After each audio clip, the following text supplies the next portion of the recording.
Tom, Okay, all right. is there any other way to do it? I know. It's recording. It's recording. Okay, great. Yep.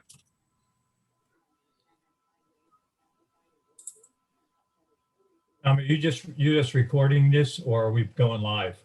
No, we're just recording it. Do Great. you guys plan to take a break? Oh yeah.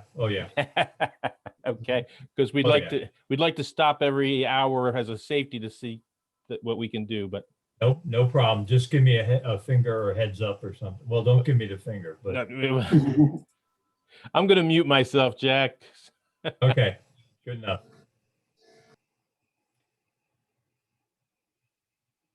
Okay, we have a quorum, I believe. Yes, we do. Angela and Michelle, I haven't heard from Michelle, but I know that Angela is having trouble getting onto with her Comcast. I think it's her Comcast, so she's going to be on as soon as she can. So today we are going to begin the process for the budget for 2022, believe it or not. It seems like we were just here a couple weeks ago talking about 2021. Before we get started, I'd like to thank Keith Cordry and his staff. It seems every year I keep saying that it's getting better, and this year it's even better. With the addition of the percentages, increases and decreases, certainly made the job a lot easier. And I'm looking forward to the sessions because I think we have plenty of information, and we had time enough, thanks to Acting Mayor Glanz and her staff. We had plenty of time to look at it. We received the budget Wednesday night, which I think is the earliest we've received it. And it's appreciated because it takes a little bit of time to go through the 3,752 lines of detail. And I also want to thank the council members for putting in the time ahead of time. The schedule for the day, we're going to begin with the financial health report by Mr. Cordry. Then we're going into personnel committee presentations and then department presentations. And we will take breaks along the way as needed. It's going to be a long day, and then we have to follow this up tonight with a work session. So it's going to be a long day. So without further ado, well, let me also tell you a little bit about how we're going to do this. We're going to do it very similar to what we've done in the past. We are not going to go over it line by line. I've asked the council members to look over the budget, write down their questions by department, and we'll have time for each of the council people to ask questions relative to things that they've picked up during their review. And that's pretty much it. So let's get started. Mr. Cordry, you have the floor for the financial health report. Good morning, everyone. This year, we're going to do the same as we've done in prior years, and we're going to break it down into two sessions. The first session is the financial overview, which will analyze the prior year financial results. And then we'll jump into the second session, which will focus on benchmarks and highlights of the 22 budget. I know it's very early in the morning, so for a lot of numbers. So I'm just going to keep rolling, and feel free to interrupt me at any time as we go along. So I'm going to share my screen.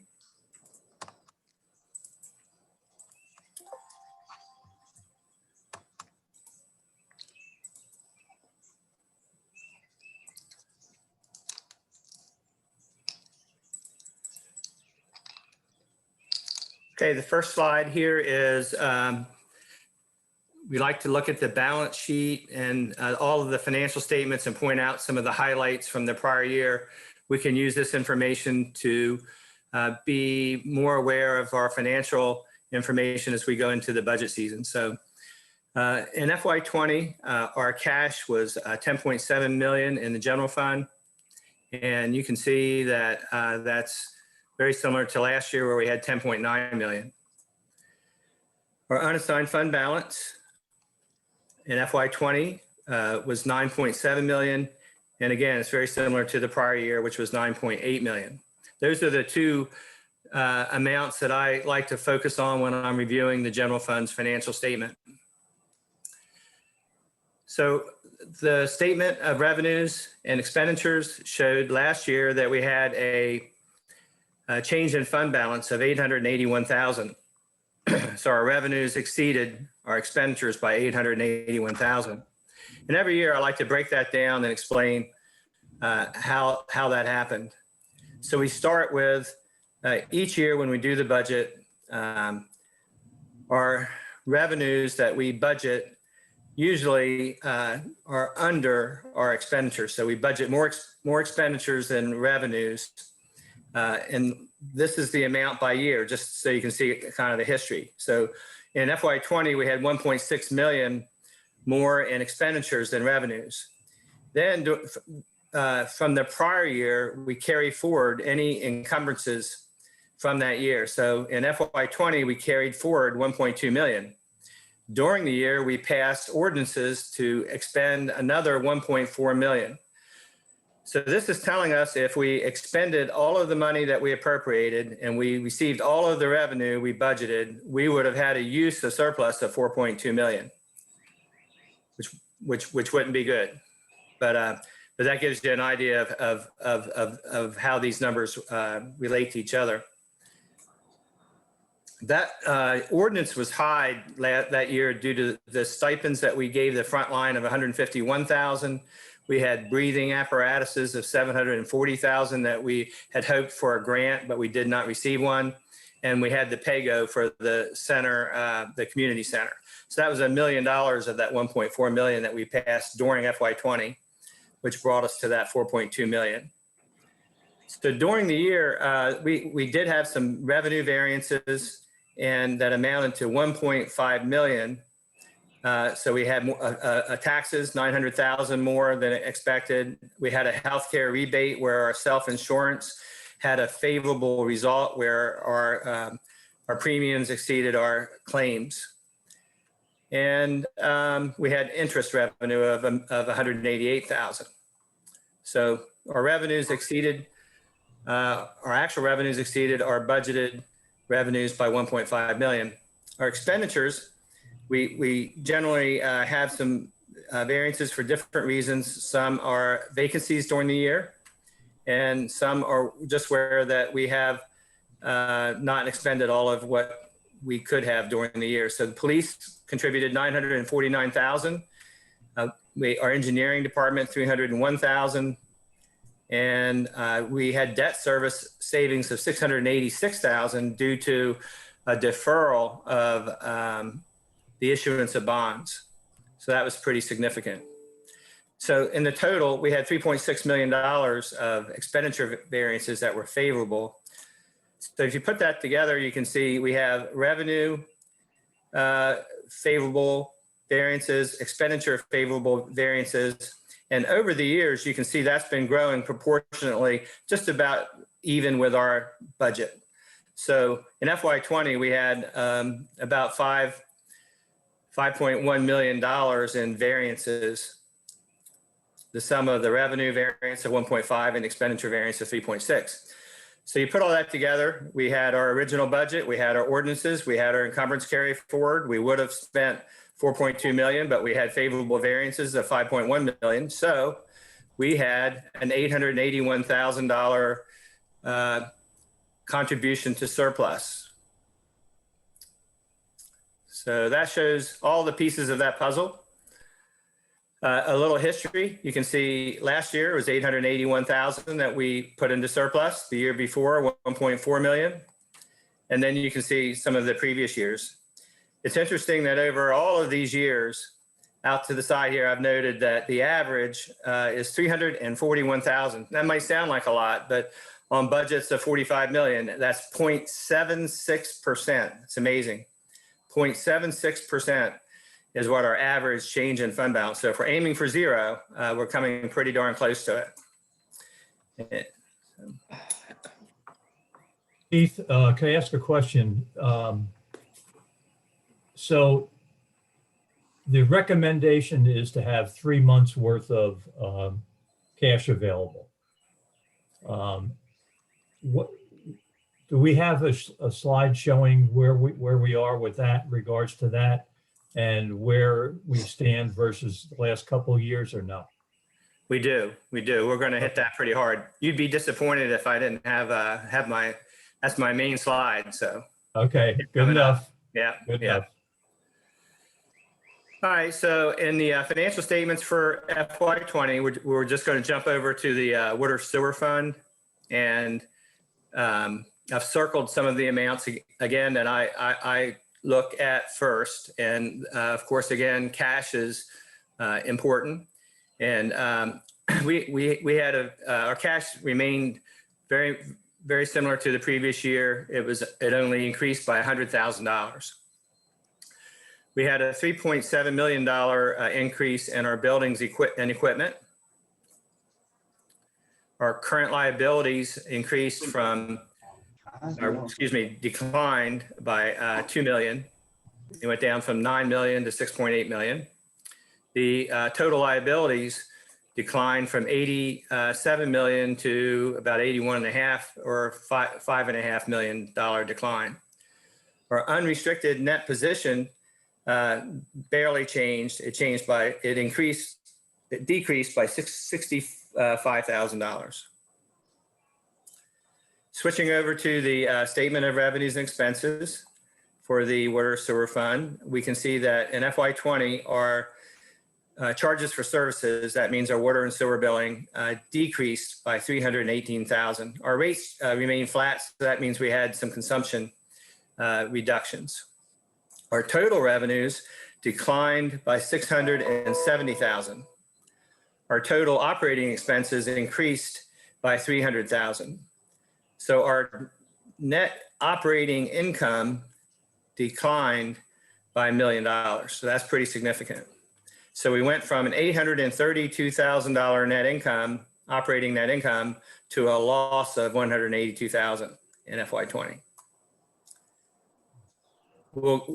Switching over to our government-wide financial statements, which, as a reminder, they are on full accrual. The statements that we looked at for the governmental previously were modified accrual. So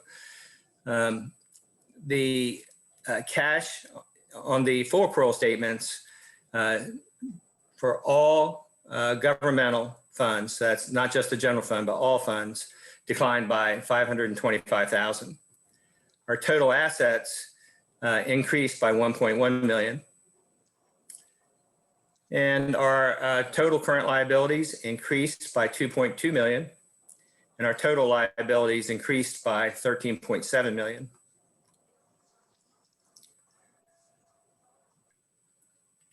This is the statement of net position for all funds, both governmental and business. So it includes water, sewer, and stormwater, and all of our enterprise funds. And our cash stayed relatively the same. It had a small decline of $219,000. The numbers that we pay the most attention on the full accrual statement for all funds is some of our liabilities. And we have the OPEB liability and we have the pension liability. And over here to the left, I've noted, and you can see year by year, the change in the OPEB liability, what the total is. So last year it was $22.2 million. This year it's increased to $25.1 million. The pension liability increased a small amount from $33 million to $34 million. But those are some big numbers when we quantify what our liabilities are for pension and OPEB. How do you feel about that? What scares you? Well, someday,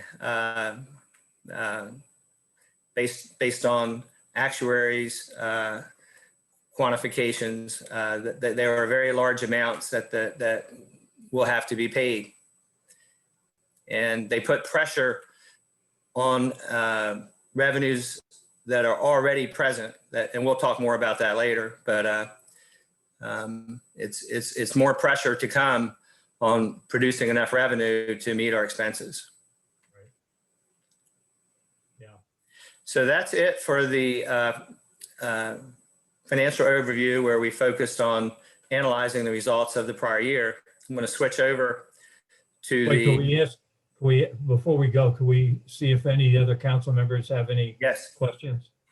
Any of the council members have questions? Ms. Blake? There was a slide earlier you showed about, we had a lot more operating cost versus what we collected. I hate to bring you back Yeah. to it, but I just took a note on it. And Yeah, that's good. Yeah. yeah, do you mind just briefly recapping that again? I wasn't sure I understood it fully. Sure. And we're gonna actually drill down on this today okay. for the water sewer fund because we've had a study and it recommended some rate increases. We've tried to hold the line, but we're seeing that by holding the line that we're slipping in terms of our financial results for the water sewer fund. This is telling us that compared to the previous year, our revenues went down by $670,000. It's because there was less usage.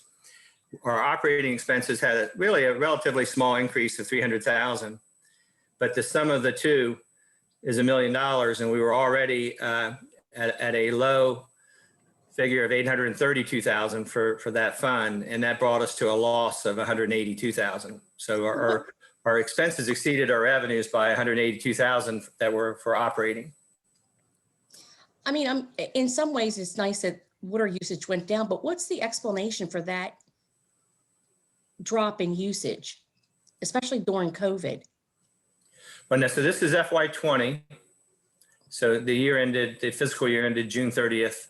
I see. 20. I see. Yeah. Thank you. Yeah. Thank you. Okay. If I could make a comment, Angela, I'm not sure you were on when we had that survey or the recommendations came out, but if I am correct, wasn't it 9% they were suggesting? I got some slides that are going to hit that dead on here in a few minutes. Great. Okay. Well, I'll wait till then. Okay. Thank you. This is one of my areas of concern. Sure. Mr. Boda? Thank you, Keith. Yes. I think, thanks for going back over that for us, but Keith always does a good job and everything's pretty straightforward. I mean, numbers don't lie, so. April? I have no questions. Angela touched on one of the things I was going to touch on, operating. Okay, April. Thank you, Keith. You can go ahead. Okay. We're going to move into the benchmarks now, and we see these each year. And the first one is we look at the total fund balance, and the total fund balance related to our budgeted expenditures was 32.6%. You can see there's very little change. So that metric is very stable, and it's still rated as strong.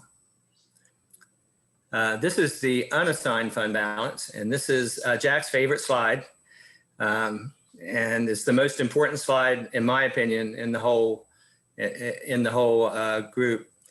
And it tells the whole story. There's no place to hide. This is how much money we have that's not committed. And well, I shouldn't say money. It's our net assets that aren't committed. So to be exact, but it's mostly money. And you can see we're going all the way back to FY10 to FY20, and the 3-year benchmark is the city's minimum. And we've done a good job of maintaining a course that's pretty close to that line in recent years, which is good. I'd like to be on this side of the line, but not at the expense of important investments or important projects that the city needs to accomplish. So we're doing very well with our unassigned balance. Debt to market is the relationship of the general obligation debt to the market value of all property, and that ratio is very similar to previous years, and it's considered to be adequate. Our debt per capita is very, very little unchanged. It is running about 3,000. And it's based on the metrics that we have. It's noted that it needs improvement, but it's needed improvement since 2017. Our annual debt service has grown from 3.8 million to 4.3 million. And as it relates to our general fund budget plus the capital project fund budget, the ratio is 8.4. You might recall that that's a number we pay a lot of attention to. We want to be under 10%. We don't want our debt service to represent more than 10% of these two budget amounts. And so we're still under our benchmark of 10% by being at 8.4. We also like to look at our water and sewer unrestricted balance. This year, we saw that was 748,000. As it relates to our total water sewer operating revenue, it's 3.7%. And again, it still needs improvement. Our parking authority unrestricted net position, it's kind of gone to the emergency room. It's in dire need of help. It's gone from 317,000 to a negative deficit of 173,000, and obviously that needs improvement. So it's just getting worse. So the total summary is it's nothing has changed. We are on a very strong course. Everything is either strong or adequate, except for a few things that we've noted that need improvement. So this year, nothing really changed in that regard. Okay, so we're switching over to the budget, and I'm just going to give a high-level version of the budget, trying to make sure there's nothing hiding in those books that you might not catch or in those many reports. So I'm just going to walk you through some of the highlights. First is revenue, the general fund, some rates and fee changes. The budget does include an increase for the trash service, a small increase from $59 to $63 per quarter. The landlord license registration increased from $60 to $75. There were some I&D fee increases that I'll let you read through, and some fire department fee increases that you can read through. And you can take a look at the fee schedule and the fee ordinances and see all of the increases that are noted in that document. There's no change to the tax rate. The water sewer rates assume a 6% increase. And again, we're going to focus on that more later. But the revenues that are budgeted are based on an assumption of a 6% increase. There is a small increase in the water sewer connection fees.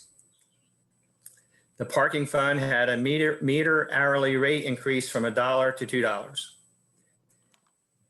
The permit parking rates increased by $5 for most lots, and the parking garage by $10. The stormwater rates increased from $20 to $25. Okay, the next slide, we share the tax assessments. That's also in the budget book.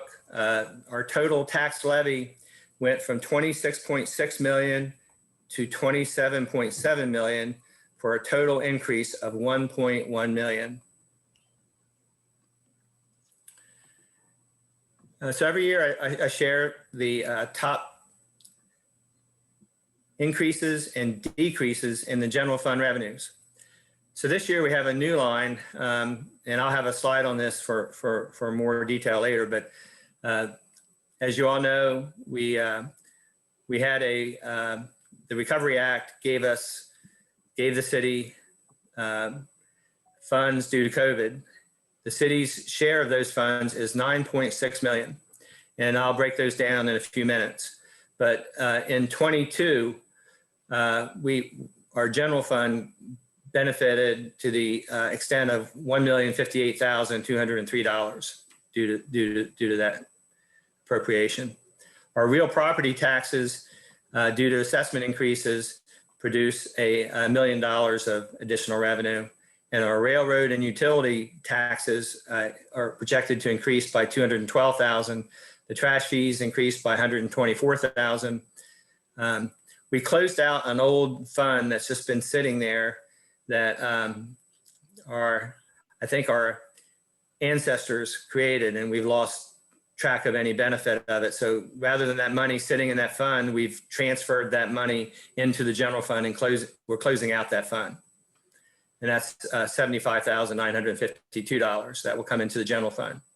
Local income taxes have done pretty well over the last couple of years, and we've increased from $2,050,000 to $2.1 million.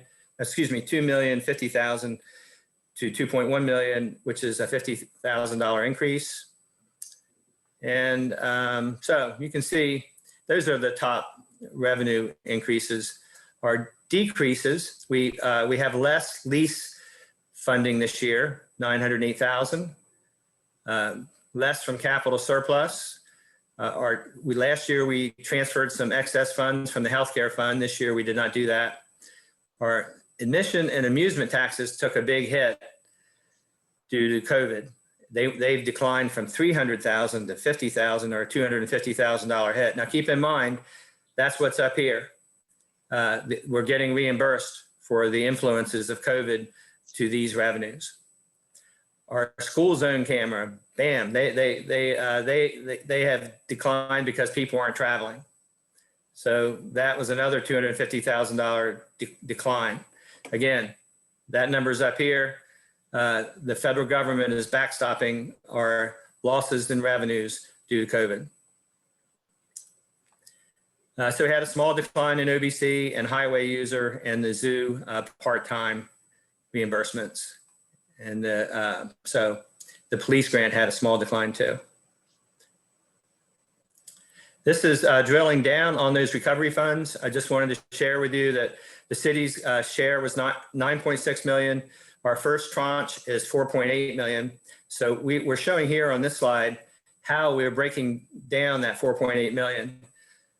In 2021, we're estimating that we're going to be reimbursed for revenues that declined due to COVID by $915,000, and we're going to get reimbursed for expenditures that we expended related to COVID for $100,000.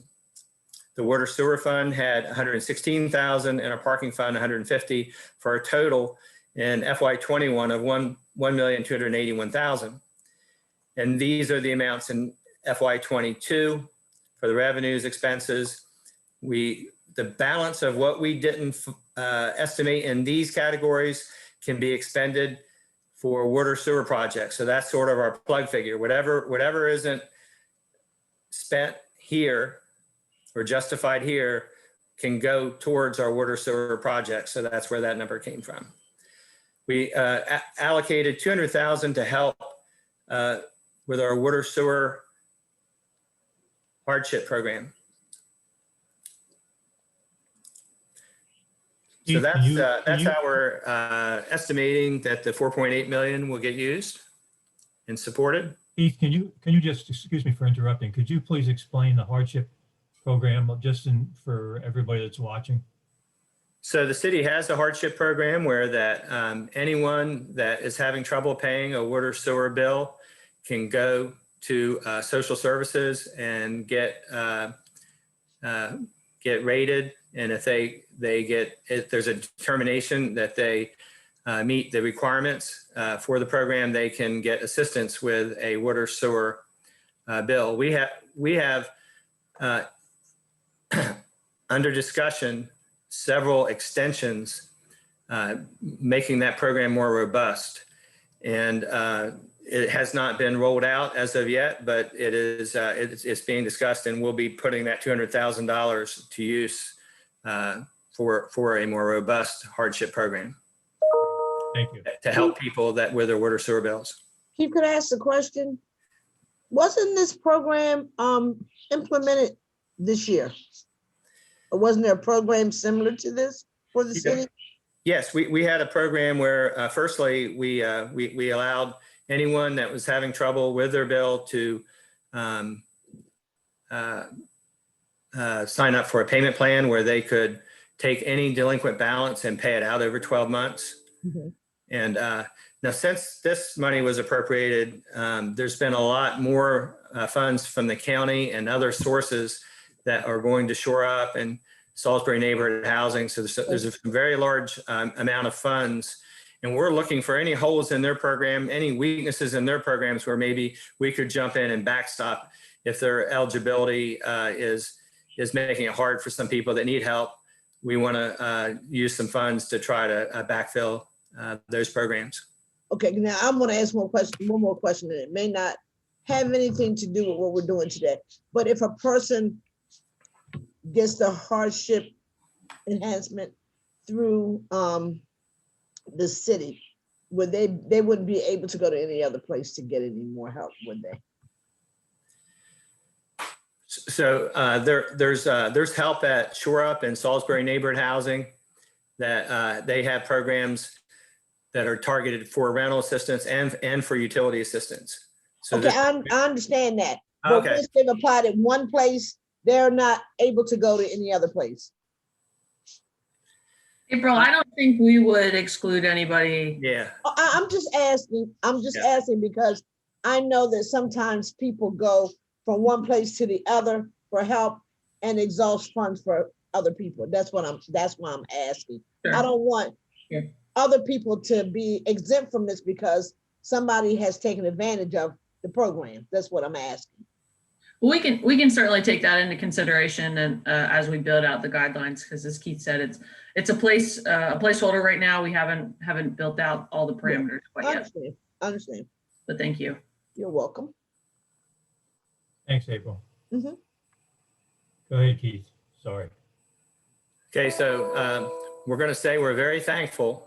This is very significant to both years. You can see to FY21, almost 3 million is significant to help us get through FY21, which would have been a difficult year. You saw some of the big hits: amusement taxes and the school taxes, and $915,000 of revenues that we could quickly quantify that were depleted. And this 3.5 million is very important too. So I just wanted to share that with you. There's another 4.8 million on the way and another tranche later. And we'll be evaluating that as we go along. Switching over to personnel. This year, as we've had in recent years, there's this 2% step increase for all personnel. Very importantly, Andy Kitzrow did a very good job of an exhaustive review along with department heads. They both really looked hard at all of the bottom groups of grades to make sure that everyone is brought up to a livable wage and is headed towards new minimum wages that are coming along. So we've done a very extensive analysis of those employees and have addressed increasing their wages through career ladders where they can take command of their own future by meeting criteria that is making them more valuable to the city because they have learned certain skills, or they have taken responsibilities, or they have gotten different certifications. So citywide, we've been concentrating on that for several years, and that's really come a long ways. We had a small restructure of the finance department where we just simply created a supervisor and let some of the clerks report to the supervisor versus directly to the assistant director. And field ops had some changes, and I'm sure they'll share their changes when the department meets with you. We had some market rate adjustments. As I said, we had career ladder updates, and because of the way the career ladders work, and we didn't want anyone to hit the end of a pay scale, we added 5 steps to the end of the pay scale so that they can continue to get their 2%, even though they may have been here for 30 years. There were no changes in the healthcare insurance rates this year, which is great. Question, I have a couple of questions on just as general things I think would help us and maybe help the department heads as we go into the detail. But you said there were no increases in health insurance rates, yet there were quite a few increases in different departments. Am I to assume that those are new positions, or that's essentially what caused those increases in, some of them were as high as 6 and 7%. You nailed it. It would either be new positions, or it would be where someone's changed their benefits so they could add dependents, Gotcha. the type of coverage that they're enrolled in. Gotcha. Okay, that could answer that. And the other general comment I had, I saw a significant increase in workers' comp. And I'm just wondering, has our frequency modification factor increased significantly from the previous years? The answer is that workers' comp rates have increased. So, and it's a combination of, they have a discount factor and then they have a mod factor that's based on your experiences, and all of that fits together. Keeping in mind that we don't get a nailed down tight quote until after we produce this budget. Okay. So we always try to do a little better. So if you're comparing to actual versus last year's budget, but if you might see even more of a difference, because generally we have to budget conservatively for the possibility that we don't get certain discounts in the final quote. So I would say that our workers' comp numbers right now are based on a conservative quote that we received that is preliminary. Okay. And the last question I have is on the workers' compensation.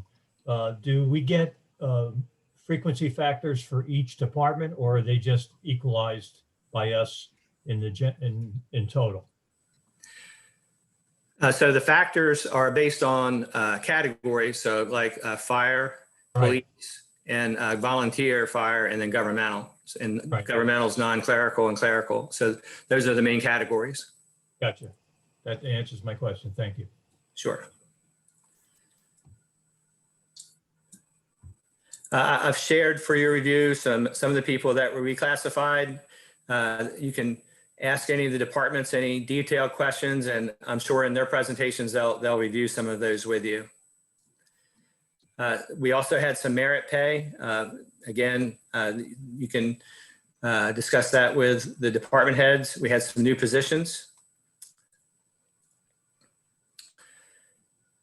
We had, as far as transfers, we had $297,000 that the general fund paid as what we call PAYGO, which is just transferring to the General Capital Projects Fund for projects. We had some grant matching that we had to do to receive certain grant funds. The police grants required us to match to the extent of $66,967.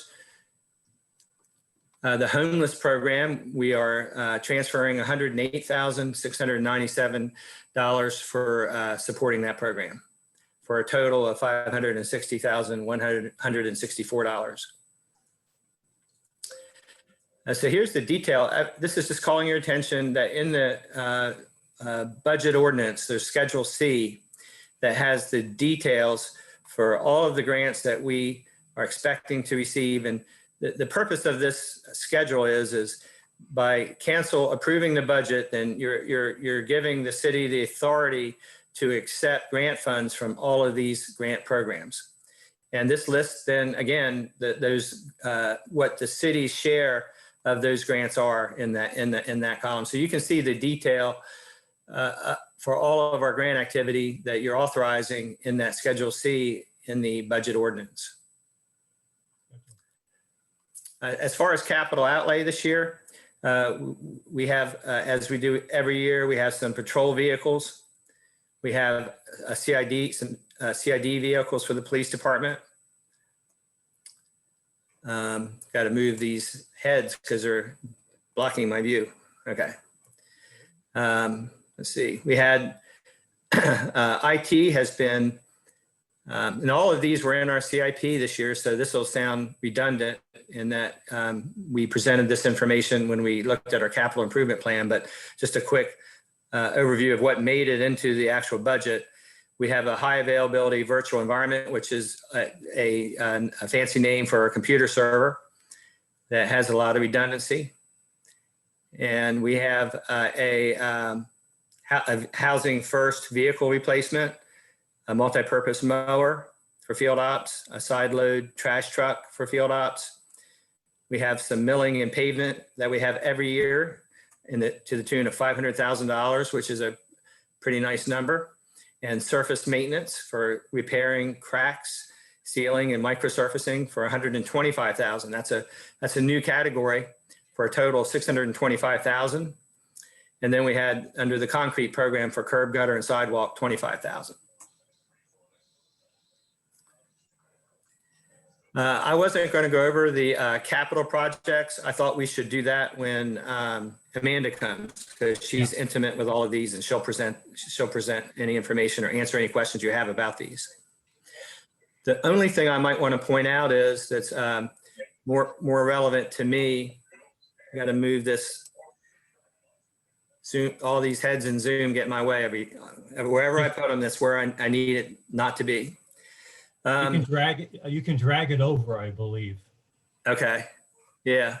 I got it now over to the left. I think that's where it's going to be happy, right there. Yep.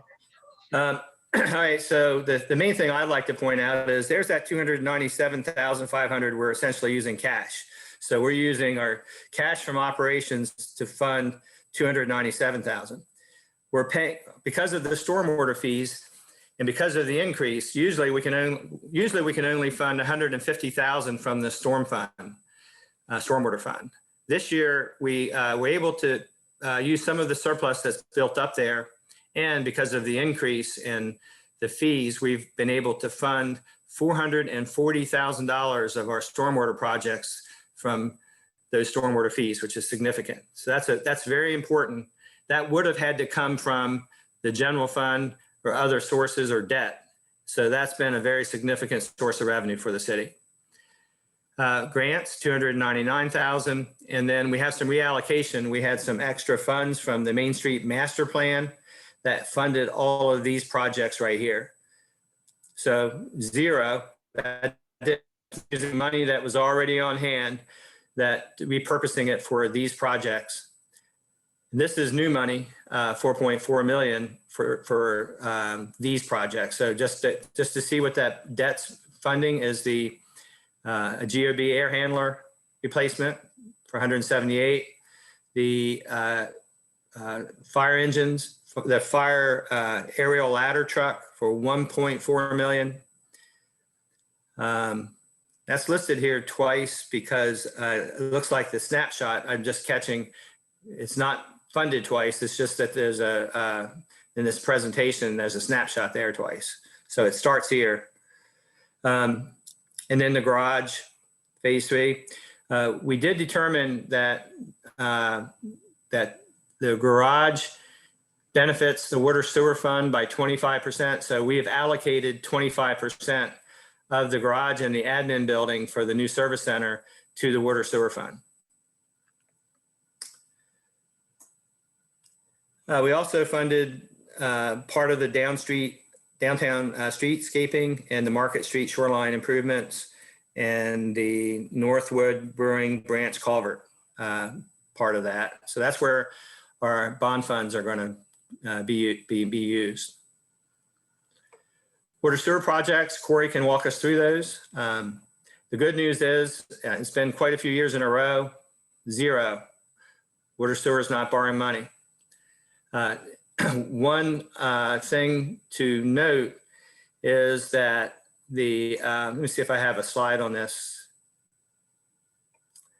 I think I have a slide on it later that I'll show that the impact funds have excess funds that aren't required based on our minimum, but so we wanted to transfer them so that we could put them to use. Impact funds can only be used for capacity, and we have maintenance projects. We don't have capacity projects.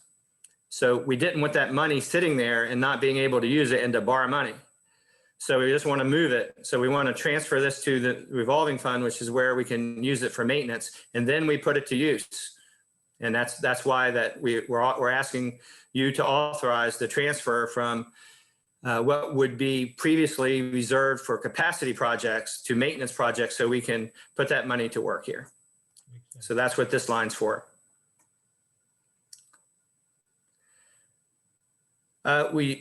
We have a filter replacement project that normally, often we borrowed the money when we authorized it, but we've found a new secret weapon that allows us to save money if we're able to expend the first part of that project out of our cash funds.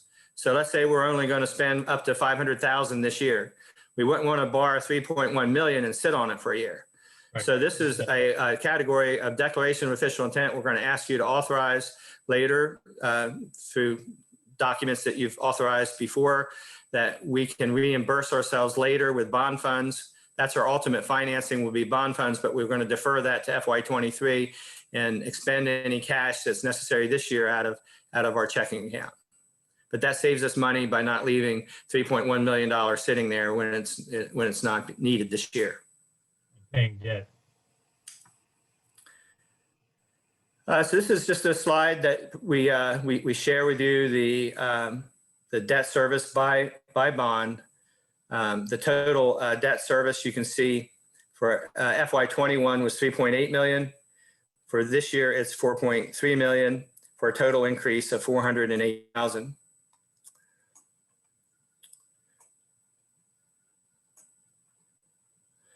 This is a slide that drills down on the debt service, and whenever we do CIP, we take a close look at what the cost is for future debt service based on what we have in the capital improvement plan. So this first line shares with you, if we put everything in our capital improvement plan, what the debt service would be by year. This is the debt service that we already have. It's on the books. This is the maximum debt service to keep that financial policy at 10%. So if we, for example, for FY22, we're saying that 10% of our revenues would be 4.6 million. So that means that our available debt service is 281,000. So that's 6%. That's the available debt service, it's 6%. So this is the available debt service, and it's pretty slim. We're putting our debt service that we want to maintain to work. You can see that it's we have very little available debt service throughout this period, because we actually, and that's not by accident, we've budgeted in our capital improvement plan so that we don't get far from our financial policy guideline of 10%. Excuse me. So I looked out past, I knew Jack was going to say, well, what happens after 26? And so this is 27. Another $500,000 of debt service comes available in that year. So that's a pretty healthy amount. And in the following year, it's over 800,000. So there's $1.3 million of debt service that's coming off, so that is going to give us some room as we go forward outside of this range of time. You're anticipating my question, so. Well, we've worked together a few times. I hear you when I'm going through this, asking those questions. So, all right. So I included this slide last year. It's just an interesting slide to me, where we looked like 10 years ago, and say, well, hey, what's happened over 10 years? So I did the same slide, updated it this year. It's saying that the tax levy in FY12, 10 years ago, was 20.4 million. This year it was 27.7 million. So we had an increase of 7.3 million, which sounds like a lot, 7.3 million increase over that period. However, I've said that pales in comparison to, look at our expenses. They went up by almost 17 million. So our expenses are trying to outrun our revenues, or at least our tax revenues. You can see here, we had to get some revenue from other places. You can see our tax revenues aren't keeping up with expenses. Public safety alone, this is public safety right here. Public safety alone has increased 9.7 million. That's almost 10 million compared to 7.3 million of our taxes. So public safety alone has exceeded what our tax revenue has gone up. And that doesn't include the SAFER grant, all of the people that are in the SAFER grant that are being paid for by the grant. And it didn't include the $1.4 million ladder this year, because that was in capital projects fund. So these are some significant changes where our expenses are trying to outrun our revenue. There's pressure on our revenues. This is just another slide that's more detailed that shows for every org what the increase is. You can see 12 is the orange and 22 is the green. And again, firefighting and police, public safety has jumped the most. And this is line by line if you like to see the numbers versus the graph. I don't think that'll get many viewers, but this is the slide I was talking about where it shows you the status of the water sewer impact, which is the capacity money, and the revolving, which is the maintenance money. And it's saying that water impact, we had 691,000 in March, and our minimum that we've declared is 500,000. So we've got an extra 191,000 in that fund. The sewer impact had 1.8 million. We're targeting 500. So we said, let's get 740 of that out because we can put it to work. And we still have 600 more than we actually say we have to have. The water sewer revolving had 1.3 million. We want to have 1.5 million for maintenance. So we brought in 740. We still have 600,000 that we can expend there. So the total there is 1.4 million. Okay, now we're jumping over to the water sewer rates. So this graph is to try to make something simple that is otherwise might have been hard to explain. So I'm going to explain some of the components of the graph that's in front of you. The green line represents what our average debt service has been or is over 20, 21, 22, 23, 24. You can see it's laying on 5 million. So it'd be like our mortgage is 5 million. All right. So the blue is what our existing debt service is. The orange is with the debt service per the capital improvement plan. So it's not been significant that our capital improvement plan is not doing a lot of damage all the way to 2025. So you can see if we get everything that we've mapped out that we need, we're still staying around that green line of $5 million. So our mortgage is hanging out at $5 million. Well, all that's good until 26, and boom, it goes from 5 million in this range to $7 million. And you say, well, how'd that happen? That happened because MDE was good enough that when we had the redo of the wastewater treatment plant, they gave us 8 years where we only had to pay on the new money $150,000. But at the end, uh-oh. Did you get? I'm getting an echo. Now it's bad. All right. So then after that, 8 years went by. We have to actually pay based on the total loan for MDE, and there's overlap for several years where that the old loan and the new loan both have debt service, and so that represents about $5 million over that 3-year period. Well, we couldn't take a $5 million hit. That fund doesn't have, the water sewer fund doesn't have the ability to withstand a $5 million hit over that short period of time. So what we've noted is that 5 million divided by 7, meaning if we got started in 22, that would represent $715,000 over that 7 years. So we smoothed out that $5 million hit over 7 years. And that 6% that's in the budget is supporting smoothing out that hit that we're going to get in that 3-year period.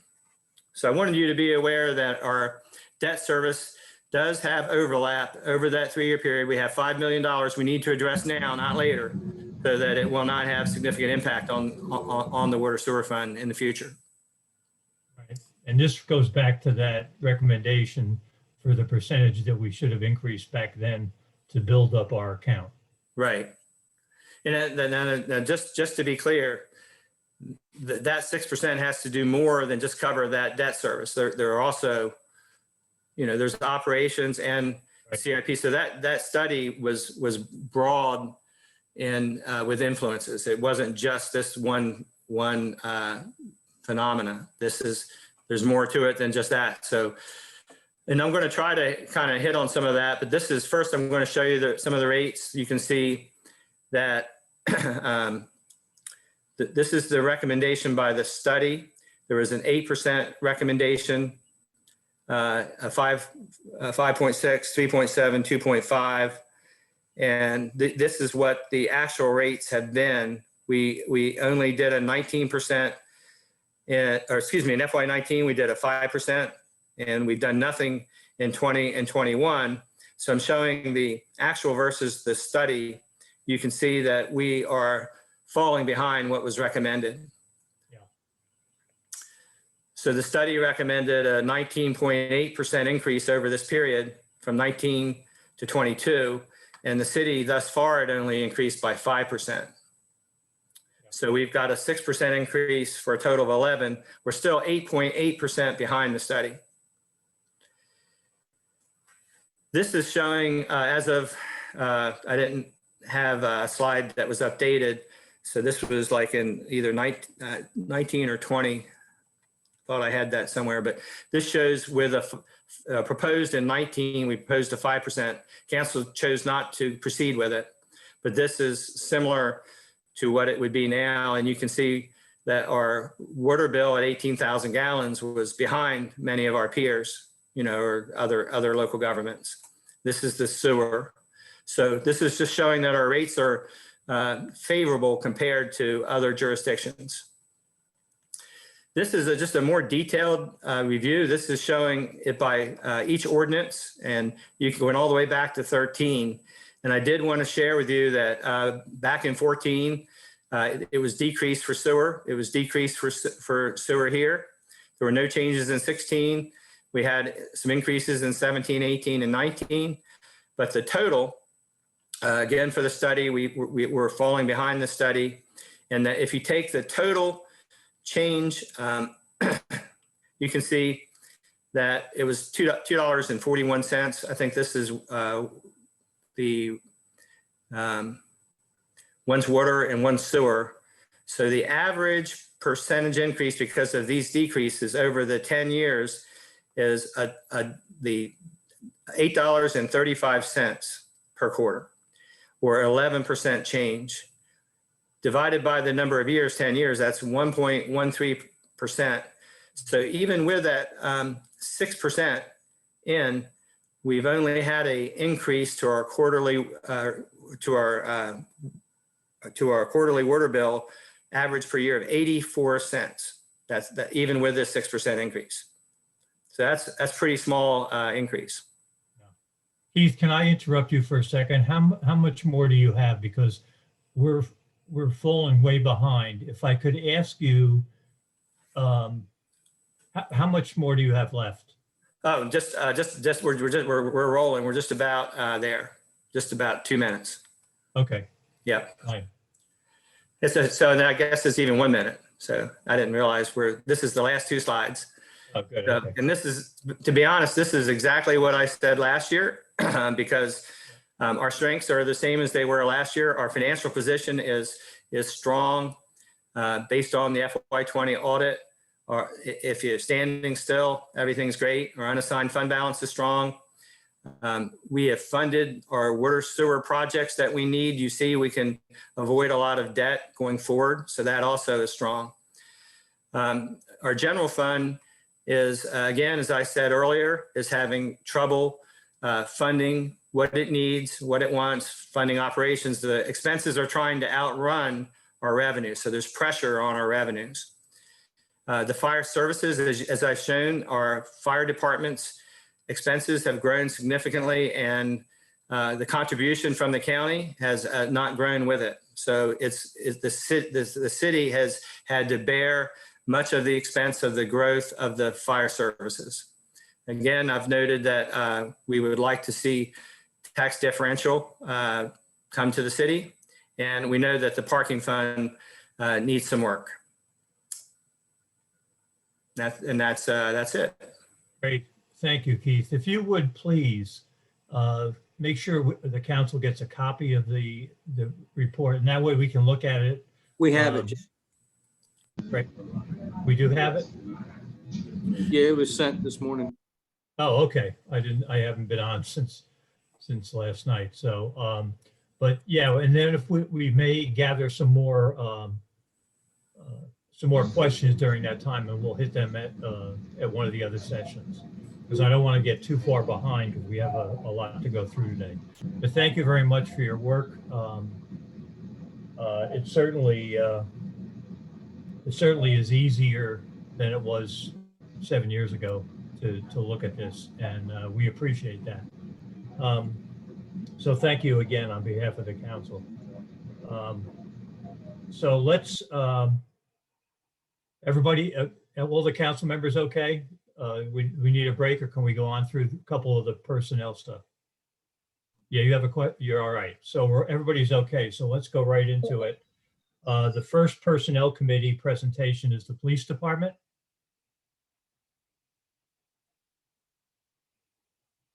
So who is going to be on the? I'm here. It's under my wife's name. Threw you guys a curveball this Oh, morning. I thought, because you don't look like Jennifer. No. Okay. Welcome. And as always, we appreciate what you do. And we're ready to hear from your perspective what's going on. So Okay. take it away. I want to thank you guys like always. We definitely feel the support from the city council. It's not the easiest time right now in law enforcement, but we're definitely chugging along and doing the best we can. We kind of heard through the grapevine that our cars are still kind of going to be coming in. That's definitely big to keep the take-home car program kind of up and running. It's a big morale booster, and it definitely sets us apart and keeps us competitive with the agencies around us. I just forwarded you guys, it's kind of my same spiel from last year. Again, I think with our pay, we need to keep fighting to be on top. I know county's going through giving their guys a significant raise this year, trying to put everybody in their correct step. I understand that's really not feasible for us to ever do. So I kind of sent you guys 3 other proposals that I think will all benefit. And I kind of was able to price it out with a rough estimate on how much it would cost the city. There's 3 different slides I gave you. The first one is basically like the 3 new pay scales. The second one is where everybody would be, and then the approximate cost. And in that cost, I put like our retirement cost in there too, with the 35% on top of salary. That if you improve in salary, you also got to add that other 35% in for the other costs associated with us. I put it in kind of to take effect in January, so it's only half the year, so it kind of doesn't hit the budget as hard, but it still helps guys out a lot. We kind of just need all the help we can get right now to stay competitive and keep recruiting people and keep the people we have. Right now, every agency in the world is hiring, so if you do want to be a police officer, you basically have the lion's share of where you want to go. So to keep recruiting the best people to make Salisbury a better place, we got to keep staying competitive and drive on the best applicants and the best recruits. Did my email come through? Yes, I got it. I'm Okay. scanning it now. I'll take some, we'll all take some, a deeper look when we have some time to go over it. Let me just see if I have any questions on the headings. Does anybody have any questions on the headings if you've opened this up? Seems pretty clear. Okay. Yeah, try to make it kind of as easy as possible. Okay. So the first, and I kind of have it labeled out where the first, so you kind of can see what each pay scale was. Because I made a copy of each pay scale. I created 3 new pay scales, and then I kind of had the plan to implement them. And these were submitted to the chief and mayor. Yeah, I sent them to Colonel, and I sent them to the mayor, or I sent them to Julia when I proposed it to her a couple weeks ago, or Okay. months ago. Well, we'll look at these, like I said, as we go through. We have time to do that.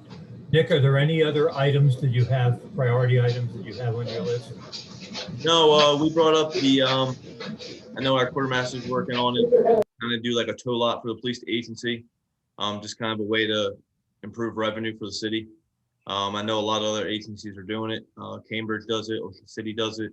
And it's basically just when we call a tow, it gets towed to a city-owned lot instead of all these tow companies kind of reaping our benefit. We did a study just last year. We towed 800 cars just last year alone, and I'm sure that's a down year because of COVID. Like we all know, less people are on the road, so I'm sure there was less accidents. I'm sure there's less towed cars. So just last year alone, we towed 800 cars. So that's just 800 cars that could have paid us for a tow, not for a tow fee, but for the impound fee, the storage fee. That instead we paid, we let them pay another company. Again, I know Cambridge does it. I know Ocean City does it. So it's kind of I know it's something that our quartermaster's office is looking into, see if they can find the property and see if it's a viable option for the city to kind of increase revenue. I know we're kind of one of the more expensive departments in the agency, so we're kind of thinking out of the box to try to help out the city and not just keep begging for money. Great, thank you, Nick. Do we have any questions from the council for Nick? Michelle? I do. Jack. All right, April, go ahead. How many officers do you have now? I mean, I know I counted some, but I'm not sure if that's really accurate. I don't even have the list in front of me. I Looks said like 90. I know there's rumors that we're losing another one in another 2 weeks. I know one just failed out of the police academy. So in April, I can say we probably lost 2 just in April. Okay. And How many officers do you think that you would actually possibly need to make the police department functional? You know, I mean, I'm not that it's not functional now, but to bring the Salisbury City Police up to speed. I think we're funded with enough people. It's just trying Keep them. to hire those people and keep those people here. Okay. I think that's, I've been here 10 years. I don't think I've ever seen us at full staff. Where a recruit can come in the door and ask if you're hiring, and I don't think we've ever told someone in 10 years that we weren't hiring. So it's the money, the funds that you need to Every little bit helps. At the end of the day, money talks, and like I said, every agency in the world is hiring right now. So to make us one step better than everybody else, it's hard because we're by far on this side of the bridge, the biggest, not the biggest, but the busiest agency by a landslide. So, this new, I hate to say it, but these younger kids, their work ethics is not what we all grew up with. So they will take a job that pays a little less to do a lot less work. So we're always kind of in the uphill battle. Okay. Like the rumor is that the person that we're losing is going to just going to a smaller department to do less work. So it's just, we're always in this uphill battle of trying to keep people. And again, the more people we have, the less work the less the work kind of spreads out a little more too. So it's kind of a give and take that way too. Okay. Thank you. Angela, any questions for Um, Nick? Yeah, I just have a quick question. What keeps you with our department? You've been with us for 10 years. What is it that grounds you in Salisbury? Can you elaborate on that? I just got pride for the agency. That's why I do this. And I've been doing this personnel committee thing for 5 years now, and that's why I always fight.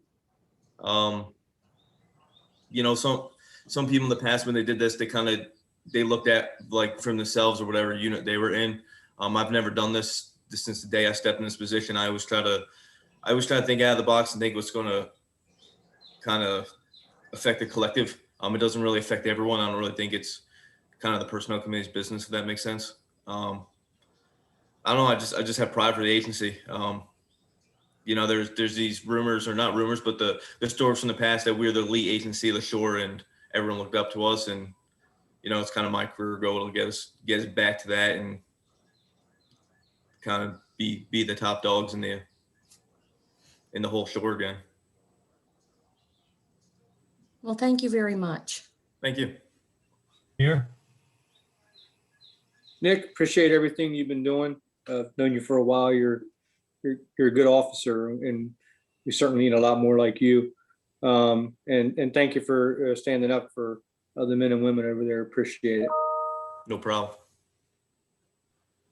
Okay, Nick, thank you very much. Yeah, Ms. Mr. Lance? President. Nick, thanks for everything here today and always. I just wanted to elaborate on the towing conversation. We went far down that rabbit hole to see if we could stand up a tow yard of our own, because I think the savings or the revenue is there and savings for the community.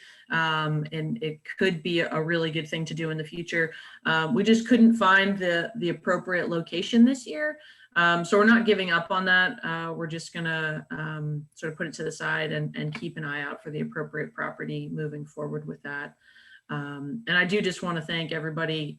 You know, over the last 6 years, we have been able to do a tremendous amount for the police department with changing the pay scale, really beefing up the take-home car program, creating special units and things like that. So I think we are well on our way to, you know, doing the best we can to keep all of our employees in a very challenging time. Yeah, Nick, I agree. Thank you. And I know how tough it is for you guys right now.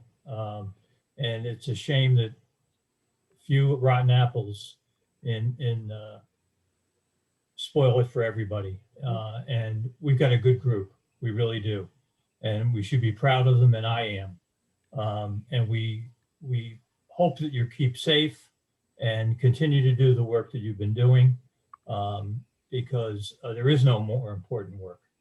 So thank you. Thank you guys. I appreciate you guys taking time to talk to me this morning. Okay. See you guys next time. Yep. Take care, Nick. Bye, guys. All right. Next up, we have the fire department's personnel committee.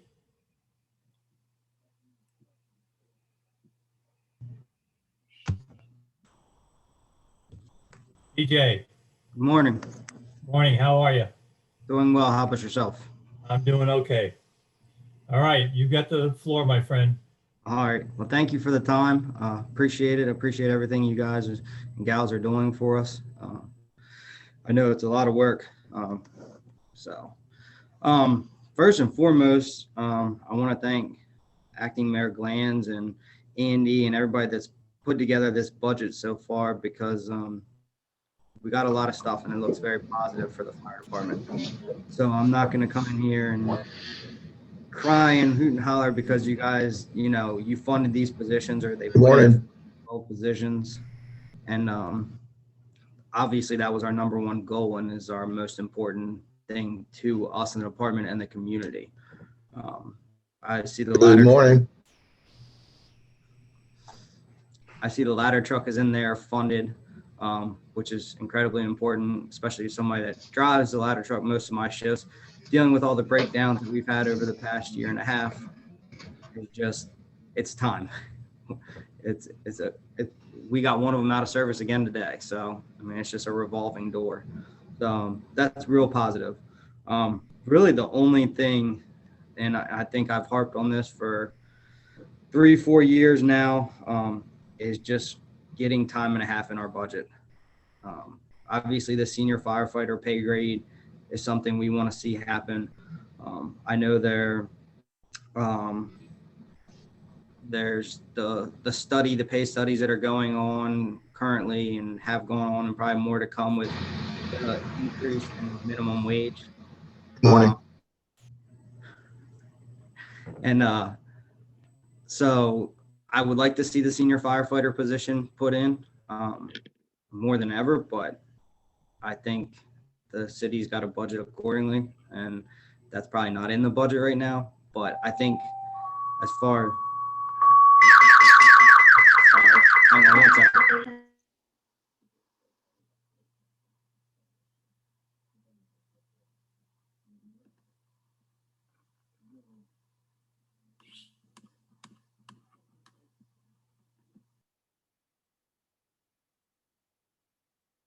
Don't forget to take yourself off mute.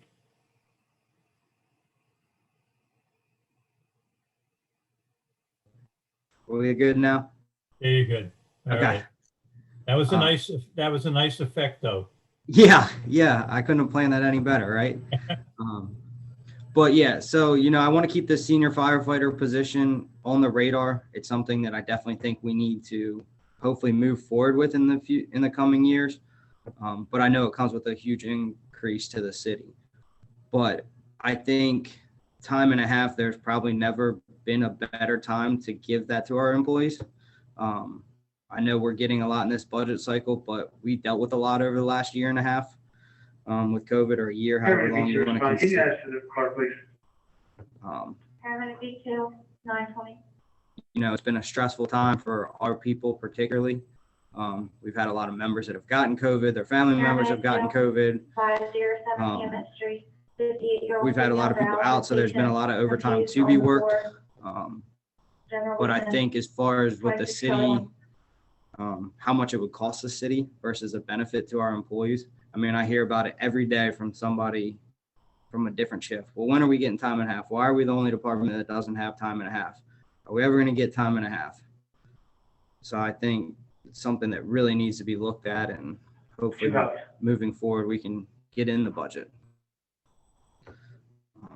But with that, that's pretty much all I have this year. Okay, questions from the council? Michelle?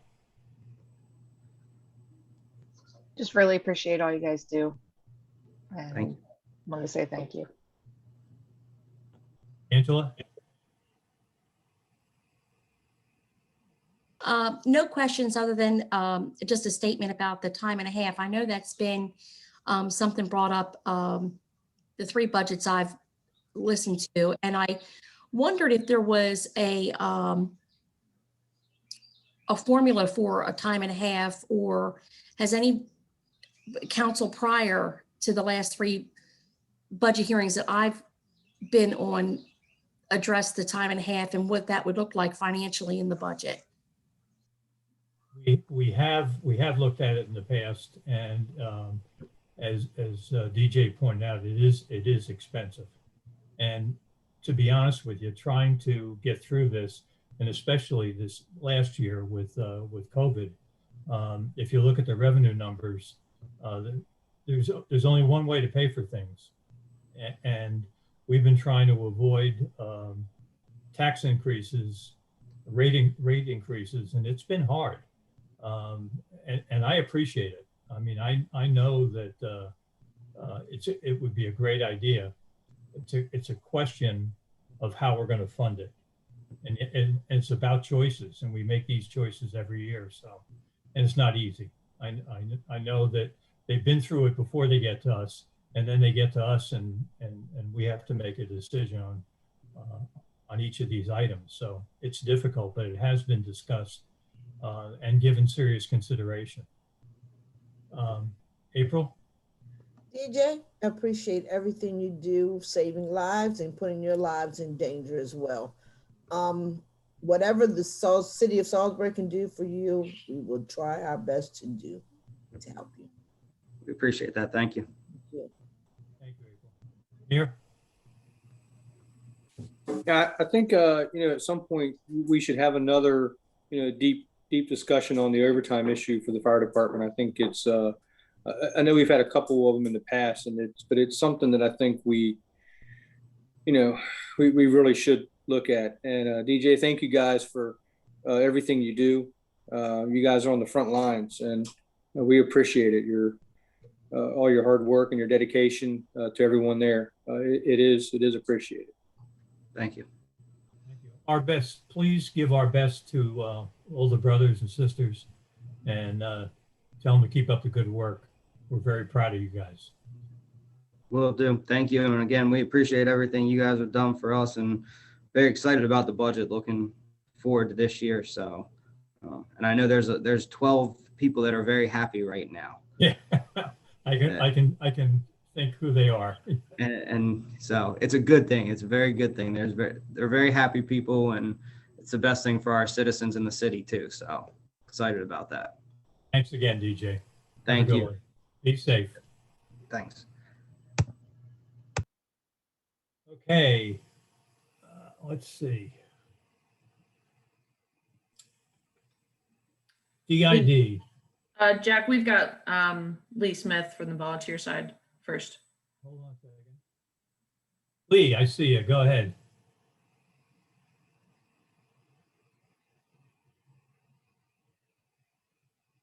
Just unmute yourself.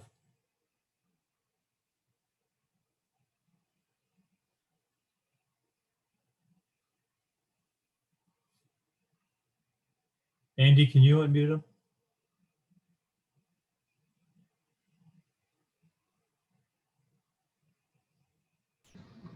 There you go. All right, Lee, we got you.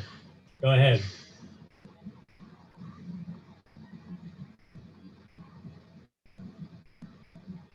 Lee, can you hear me?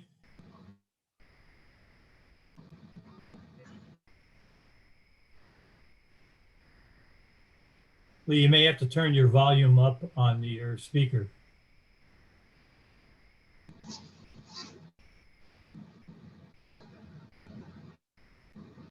I cannot hear anybody. There you go. We can hear you.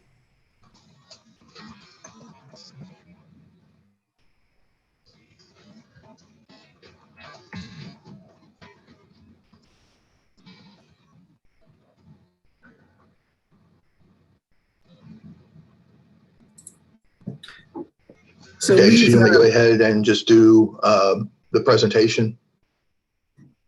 Yes.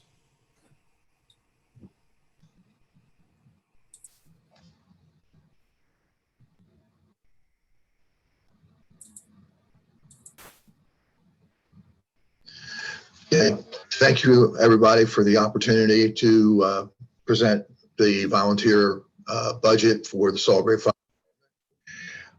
We kind of simple. I just emailed everyone a copy of a PowerPoint, which gives you a recap of some of the items that we did in last year with funding that we have received. And then also our request for the coming year. As some of you may be aware, we have rejoined the Wycombe County Volunteer Firemen's Association. Acting Executive John Basoda has included Salisbury in our budget. We have some concerns about a couple council members not approving it. However, anyway, we're asking, even if we are the recipient of that money, that we still continue to receive the $40,000 at a minimum from the city of Salisbury. One of the big things that we committed to and are doing an excellent job is our recruitment retention coordinator. And we have an investment in that for the next 4 years for that. Also, one of the items that we would like to have added from a volunteer perspective would be the city to take the responsibility for the internet service at all 3 stations. Presently, we're paying about $6,000 to Comcast for Station 1 and Station 2 and Station 16 to have internet coverage through Comcast Xfinity. And it would be a huge help that if the city were to acquire that part of the expense in their budget instead of the volunteers paying for it. Other than that, like I say, we're hopeful to get the funding through Wycombe County. That will only allow us to do more things that we can't presently do. So unfortunately, I can't answer any questions. I can't hear any of you. If you have any questions, feel free to email me or give me a call, and I'll be happy to discuss it with you individually. Thank you. Lee, I know you can't hear us. Can you hear us now or no? No, I guess he can't. Okay, I'll send Lee an email as soon as we finish. Anybody has any questions, why don't you forward them to me, and then I will put them together and send them to Lee. So let's do it that way, okay? All right. Let me just make a note.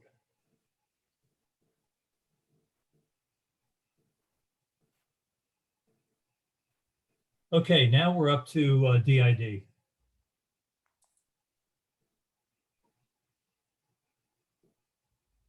I think we're waiting for a few people.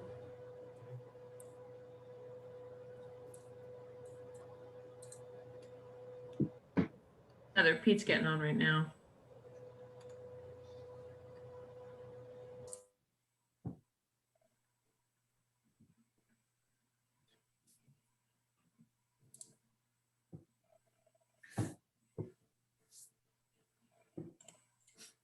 Here comes Becca.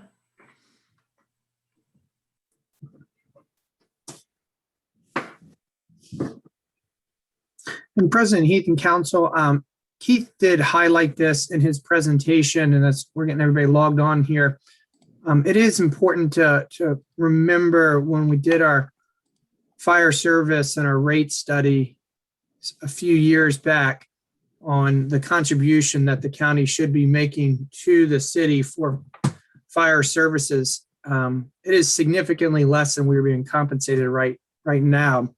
So in aggregate, when you look at all of the funding that we're basically been shorted, it's in excess of $10 million since the study has been published. So a lot of the things that we want to see happen that DJ and Lee brought up, by augmenting that relationship, whether it's sooner or later, or really exploring, their fire service agreement, there's opportunity there if we can clean that up. We have a couple of years left on the current agreement, correct? And I think that there's an opportunity to request opening it up.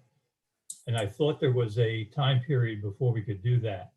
I think we've met that time period. Could we just check on that?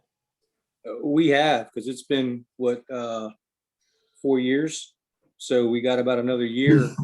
We did it in 2006. And one of the interesting pieces with it is currently with our fire service, as you know, our fire service district extends beyond the city of Salisbury location. So there's many people receiving fire services who are not paying taxes toward that those services. So that is something that we're interested in exploring too. Okay. But more to come. Okay. I think everybody's here now. All right, we're ready to go. Who's leading this charge? Heather, are you leading it, or who's? I think. Is this for the Field Ops Waterworks Employee Personnel Committee? This is for GOB, IS, HCDD. Okay, I might be earlier at the wrong time. Yeah, we're running a little over. Okay, no problem. All right, I will Heather? log out. Let me know when you need me. Okay, Sorry. thank you. Pete, you can just hang on. It won't be long, I don't think. You're up next. Okay. I can speak for everybody if they want, but Becca, if you want to speak, you can unmute. Otherwise, Yeah, sure. Okay. So we didn't really, for the GOB, we didn't really have anything to present. Everyone's just grateful as they were last year, especially this year for all of the accommodations due to COVID. Everyone's just appreciative of the step increases. Thank you. I think I can, sorry. I'm just kidding. I can sort of go over, I think, the remainder of them. And then if Shanita or Corey want to jump in, they're more than welcome to. But I'm representing DID, and like Becca said, we are very appreciative of you know, the extension of your understanding during this time, and the measures that you've taken for our department and staff and families in the different scenarios that we're all in. So we want to say thank you first and foremost. But getting to some of the items, the first item that we did want to mention that was brought up were vehicle upgrades. We have a long list of vehicles that are probably between 5 and 30 years old. I say 15, I believe we just got a new one, but I think 2 to 3 of them are in severe need of either replacement or very, very in-depth maintenance. And more concerning is the individuals that are using it for inspections to be on site, and the inspectors.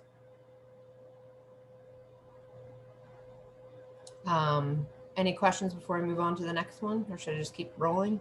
Just keep going, and then we'll Okay. we'll Okay, answer. sure. Sure. Currently our plotter is not working. As being in the engineering department and field, it's very difficult to review plans, even in-house or if you're teleworking, to pick them up. We looked into purchasing a maintenance plan. However, the details that would be required would be such a large large amount of work to get all of the information needed for a year's worth for them to agree to do a maintenance agreement. It may be up and running by now, because I know at one point DeCarlo had come in and fixed some things, but the last time I tried to have something plotted personally, it was down.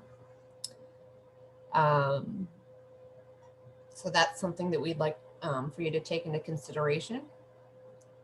We'd also like you to take into consideration a PDF manipulator for seating in the office or teleworking, as that may proceed or not. And we're requesting 2 seats of Adobe Business Pro. It's approximately $190 each, or $380 total. Seems minimal, but it's a request we'd like to see, just so we can manipulate that, because I know a lot of people are purchasing some on their own, and it's something very important when we're doing specifications or drawings or anything that needs to go to different departments that need manipulation. Hydrocad, it's a modeling system for projects that we review or that we are developing. It's used for stormwater and ESD, and it assists us with the MS4, MDE requirements. So there is a request for a 2 10-node seat package. Small project time reduction would be approximately 4 hours, and larger ones would save 32 to 40 hours per project. The seat for these 10 nodes would be $595, and if we got 2, it would be $1,190 total. And lastly, copay assistance. What was that, Heather? What was that? I'm sorry, I missed that one. Copay assistance. Gotcha. And I Okay. think, I believe a majority of the reason that this is brought up is the mental health spikes that COVID has created. It is my understanding that some may not utilize some of the assistance that's offered, or they may have run out of the free assistance. So they may not seek additional help or reach out to, you know, their physicians or mental health facilities due to copays, or adding maybe even additional free mental health visits that the city provides currently.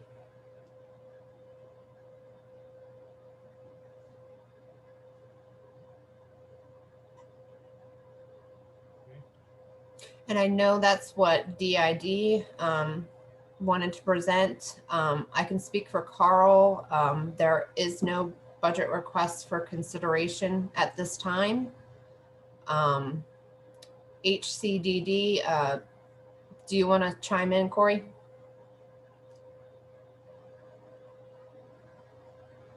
Yeah, absolutely. Does anybody have any questions for Heather before I go? Any council members have questions for Heather? Just thank you for providing the cost of those programs. And it does seem like, you know, the cost could help, you know, some of that is significant, you know, it's almost like a week's pay of 32 hours saving on a job. So thank you. Thank you. I do, Jack. Go ahead, April. Heather, how old is the plotter? I would have to get back to you on that. It's probably between 5 and 10 years. Would a maintenance plan really help? So the maintenance plan, what would have to happen is we would have to show a log of how many times DeCarlo has come to provide maintenance on it, how it's been maintained, like the number of plots, how it's been used, what the issues were prior. So it's a lot of time and money additionally that would have to be put into it. And then I'm not sure how long even maintaining something, because it's such an older version plotter, if it's beneficial. That's what I'm trying to get to. Would it be beneficial to get a new plotter, or would it be beneficial to get a maintenance plan? I think it'd be more beneficial to get a newer one. And just personally, as just someone, you know, who's looked into it, and I've had additional people that are sort of in charge of looking at the plotter, and I've had them do some research as well. Okay. Okay. And I've spoken to DeCarlo as well, just to get some input and some insight on the age and how old it is compared to the newer ones. Any other questions? I have one, Heather, because this has come up before. The plotter has come up in the past. And if my recollection serves me, there was a question about how many plots are actually made. And I think there was a discussion on outsourcing. In other words, if you have a plot and you could outsource it versus the purchase of a plotter, because if I remember correctly, the plotter was a pretty expensive item. I can definitely look into that. I personally know, just looking around my house at all the plants that I have, trying to, I can't give you that number now, but I can definitely get back to you with some information on, you know, how much it would cost per size, per, you know, I have a couple 1,000-page reports that would need plotted as well. Okay. That go with plans typically, and sometimes we have 4 to 5 sets that come in when you're being reviewed. So I will definitely look into that for you and get an answer. Thank you. Mm-hmm. Okay.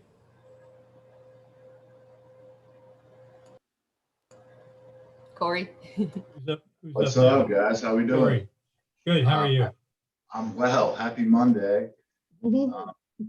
Great to see some familiar faces. Lynn Bratton, I see you down there.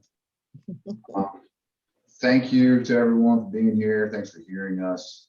We appreciate the time and effort you guys put into everything. I'm gonna make this short and sweet. HCDD appreciates everything that the city does for us. And looking at this list, it looks more like it's gonna benefit everybody that works for the city, more than just HCDD. First thing we have on here is an increase in personal days per year. Currently, the state of Maryland has 7 personal days. Wycomico County does 4. The city of Salisbury does 1. The second item would be an increase in annual time or longevity bonus after 25 and 30 years of service. Currently, that stops at 20. Third, free cleanings at the dentist, so I can keep this pretty light smile looking good. Also, recognition days with excused sick leave. Now, it was brought to my attention that this may already be in the process, but in case it isn't, what that means is if I have a doctor's note and I don't use any unexcused sick days, I still have an opportunity of gaining a recognition day. Lastly, I don't personally have any children, but I feel that this would be beneficial to a lot of people with internal childcare programs. I hear the struggle every day with those who do have young ones, and with teleworking being an issue, I'm sure it could benefit a majority of city employees. If you guys have any questions, I'd love to field them. Any questions, Angela? No? Okay. Michelle? I just want to thank you guys for what you do. And I hear you on the childcare. It's something I would really love to see us do. Okay, thank you, Michelle. April? I have a million questions. I didn't hear Corey say training.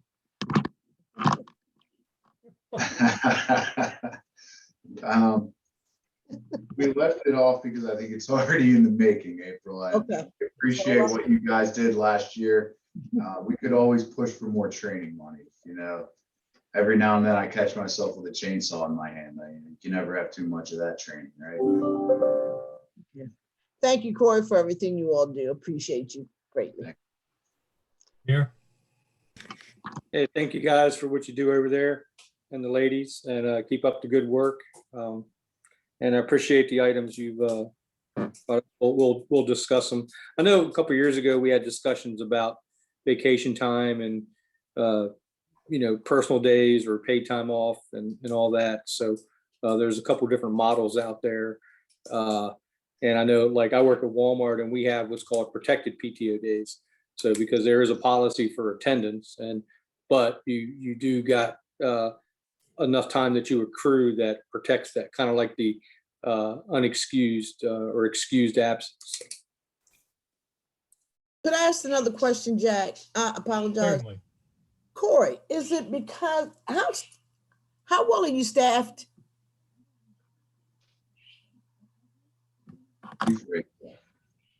Huh? What do you mean by that? How well is HCDD staffed? I mean, is it staffed enough is it the one day because of someone not being at work and the workload gets heavier on someone else? I can't say it would get heavier on anyone else unless they were out for longevity. Amber is about to be out on maternity leave. So yes, the workload will get significantly heavier on Trish. And I'm sure that others will step in to give Trish relief. But when it comes to a code enforcement officer being out, we're staffed okay enough to be able to cover that if they were out for a long period of time. But other departments, admin,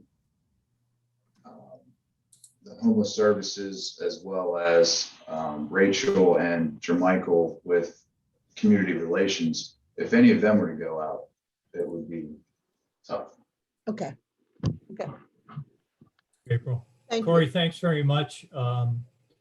for all you guys do. You're a great group. I see Julia's got her hand up, so she needs to go ahead.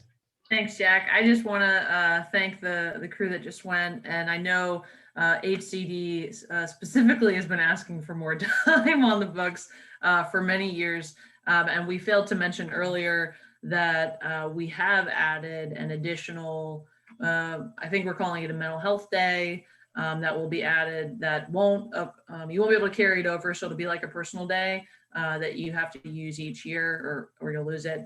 But we recognize that there are additional needs on our staff, and especially after this year, for making sure we're taking care of ourselves. So that's in slotted in currently. Awesome. Good, thanks again. This time we are going to take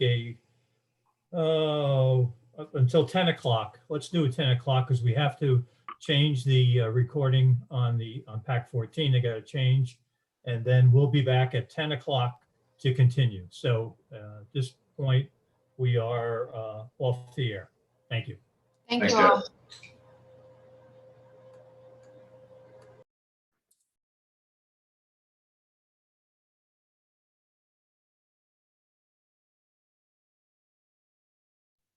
They don't have to sign out. No, they don't. Just mute and hide yourself. Hey, Tom, are you going to stop recording it or just let it run? Can you hear me, Andy? Yeah, I can. Okay, I'm gonna stop it, and I gotta do a test to see if I can